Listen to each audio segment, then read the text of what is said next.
اعوذ باللہ من الشیطان الرجیم بسم اللہ الرحمن الرحیم۔ معزز اور محترم سامعین و ناظرین، السلام علیکم ورحمۃ اللہ وبرکاتہ۔ دوستو، دعا ہے کہ دوران بیان ہونے والی کمی بیشی، غلطی، کوتاہی اور زبان کی لغزش کو اللہ تبارک و تعالی اپنی بے مثال رحمت کے سبب معاف فرمائے، آمین ثم آمین۔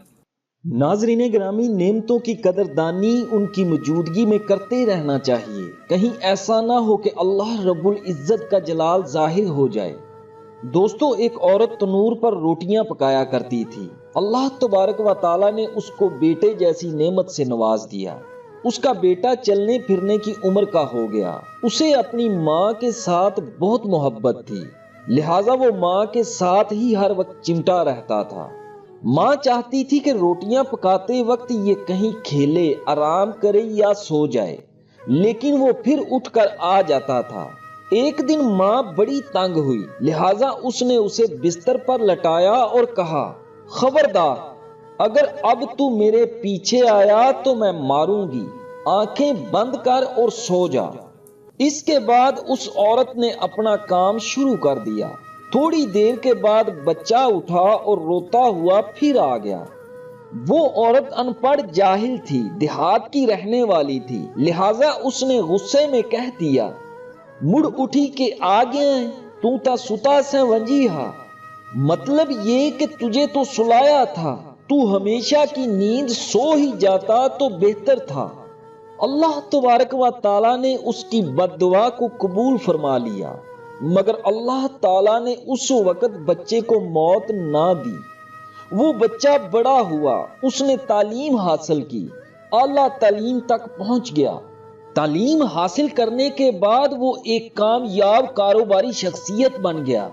وہ اتنا خوبصورت تھا کہ جب وہ گلیوں میں چلتا تھا تو مرد لوگ اسے دیکھ کر رشک کرتے کہ جوان بیٹا ہو تو ایسا ہونا چاہیے۔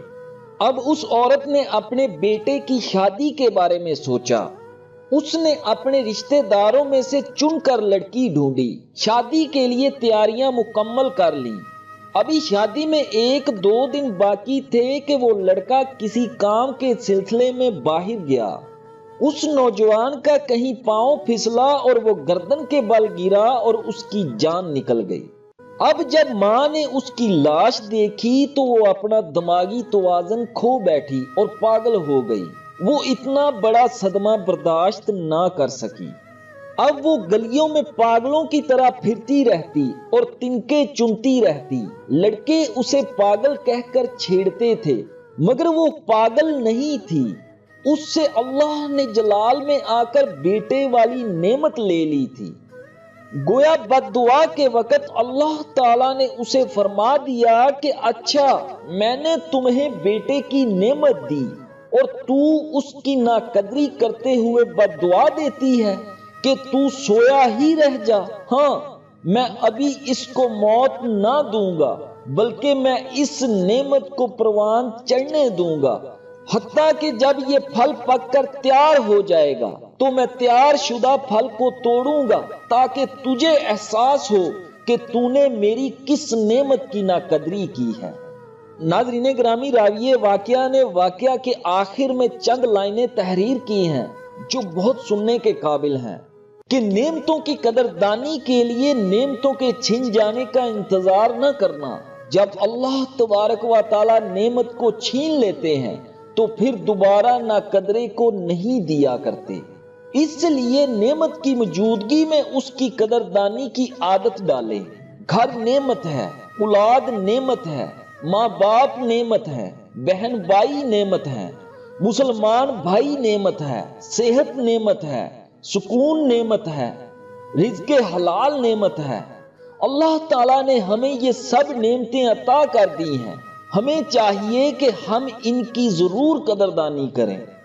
ناظرین گرامی، ہماری روزمرہ زندگی پر اگر ہم غور کریں تو ہماری زبان سے ایسے بہت سے الفاظ ادا ہو جاتے ہیں جو اللہ تبارک و تعالیٰ کی ناراضگی کا سبب بننے کے زمرے میں آتے ہیں، مگر دوستو، ہم بحیثیت انسان بہت کمزور ہیں اور اللہ رب العزت بہت طاقتور اور اعلیٰ شان کا مالک ہے۔